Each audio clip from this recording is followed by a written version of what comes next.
Let me now address Deshaun Watson, which most of America addressed yesterday, but I wasn't here. So the ruling is out, 6 games, you know that. So here's my takeaway.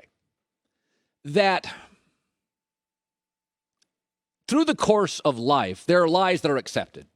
If you get pulled over by a cop, how many drinks did you have? The answer, of course, is always just one. Right? You lied to a cop. Not going to jail for that. You can lie to the media. I've been lied to multiple times. Politicians lie all the time. I will not do this. They do that. I will not raise taxes. They raise taxes. You can get reelected doing that. We lie to ourselves, spouses, friends, right? Like we call them white lies or fibs, convenient. Don't want to hurt feelings. You don't lie to a judge. Like that's the standard, right? You can't lie to a judge. Deshaun Watson lied to a judge. If you read the 15-page report by Judge Sue Robinson, she didn't think he told the truth. He got 6 games for a preponderance of evidence against him, which was collaborated by one party, two party, third party. Her report is, yeah, we have a collaboration of evidence here, 6 games.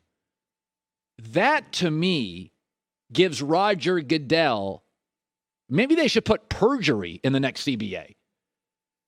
Because lying to a judge, that's a no-no. Remember, he initially and throughout denied all of these claims. Outright lies. And then he negotiated with victims. But in her 15-page decision, and some of it talks about body parts, so, not that this is a family show, but I'll just skim over it. She does not buy that he's telling the truth. That, to me, is another 6 games. So Roger Goodell has something to weigh here. So Roger Goodell, because remember, commissioners never really get criticized for coming in harsh. Rob Manfred, the baseball commissioner, he got criticized for just bringing up the idea of robots for umpires behind the plate. And that thing's still going on. But when he suspended Trevor Bauer no pay for 2 years, he was defended for that. Bosses, executives, commissioners are rarely criticized for going harsh on penalties. As Joy and I have talked about for years, the NFL always comes in light and gets clubbed for it. So Roger Goodell, right now the feeling is outside of Cleveland, this is light. Feels light to me. 6 games from Judge Sue Robinson, I'd add 6 for lying. I'd go to 12, but he has to weigh this because the NFLPA has said they'll sue. The NFLPA and the Browns came out immediately. We're very satisfied with the ruling. Why? Because they know it's light. I mean, it was about 15 minutes after it happened, the Haslams came out, oh, this is very difficult for us, but we accept it. Yeah, there's a reason they accept it. So Roger Goodell has things to weigh, though. So should he add games? Because he's gotten in trouble before for light punishment, and this is viewed as light by most reasonable people. I think I'm reasonable. You may not always think so, but I think I tend to be reasonable. I would double it to 12, 6 for what the judge said. And remember, 2 years ago, the NFL and the NFLPA decided on this process. So this process gave you 6 games. I double it for the lying part. Lack of integrity to a judge. But if he adds 6 games, the NFLPA will probably sue, and it'll be in the news cycle for a year. You don't want that. It's a business. It's a front-facing business. Can you add 1 or 2 games or 3, and the NFLPA threatens to sue, but they don't, the games start and the story's over? That seems more realistic to me. But I don't want to hear about how Deshaun Watson did not play last year. He wasn't serving a suspension. That was his choice. Just stop talking. If that's your argument, stop.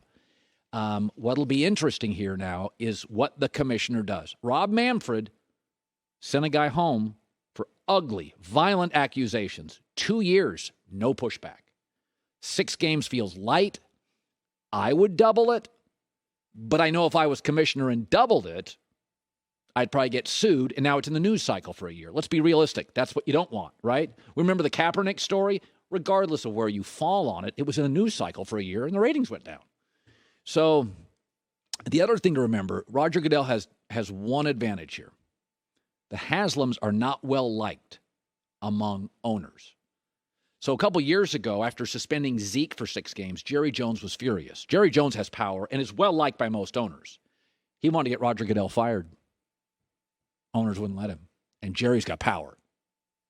Jerry's made a lot of people money. Haslams are persona non grata among owners because they gave Watson a fully guaranteed deal. That's like other leagues do that. NFL never does that. So the other owners would have no problem if Goodell came in and hammered the Browns. Plus, they may play the Browns, right? So Goodell has some leverage here. What I would do is not what commissioners would do, but you have to weigh it. If you don't add anything, you're going to get clubbed by the media. Fair or not, you're going to get clubbed by the media until the games start, and then people move on. But I think sometimes you have to make decisions on what you think, your core values, what you think is the right thing to do. 6 feels light. I would add 6 games for lying to a judge. That was always the one, like, right, we all kind of understand, you put your hand in a Bible. That feels serious to me. I mean, when you get pulled over by a cop, they don't bring out a Bible. They may bring out a breathalyzer, but they don't bring out a Bible. So we'll see what happens. So the Niners signed Deebo Samuel. $75 million, $73 million, 58 guaranteed. I thought it was very team-friendly. So it did not reset the market at all. He's only the 8th highest-paid receiver. And after this year, when 10 other guys get paid, he'll be the 18th highest-paid receiver. The bonuses tied to him are interesting. He only gets $650,000 per year if he has 380 or more rushing yards. He'll earn only $150,000 if he scores 3 rushing touchdowns in any one year. That's chump change, meaning the bonuses are only 2.5% of the contract. Those are chump change, meaning they don't really reward Deebo if he becomes a part-time running back, but they don't punish the 49ers if he becomes a part-time running back. So outside of Cooper Kupp, and maybe including Cooper Kupp, I felt Deebo Samuel felt like the most important receiver for any one team last year at the end of the year. They were using him for everything. Well, this contract allows Kyle Shanahan to use him however he wants to use him. So Deebo and his agent agreed, if you pay us, use us how you want to use us. Big edge to the 49ers. And they're just giving him a 3-year extension on top of the 1 year he has left. They're not locked in forever. The style the Niners will use him, obviously, shortens careers, not extends it. So Deebo just took a 3-year extension on 1 year. So at the end of it, it'll be 30. And my guess is they'll move on, which is about when you want to move on for the role he will play. So, I mean, he got good money. But, I mean, the bonus structure doesn't punish the 49ers, doesn't necessarily reward him. He wanted to get paid, he got it. And but it did not reset the market. It's not a Tyreek Hill deal. It's very team-friendly. Cooper Kupp's deal, I thought, for Cooper Kupp was very, very team-friendly. Now, Cooper said, I don't need to be the highest-paid guy. I just want to win championships.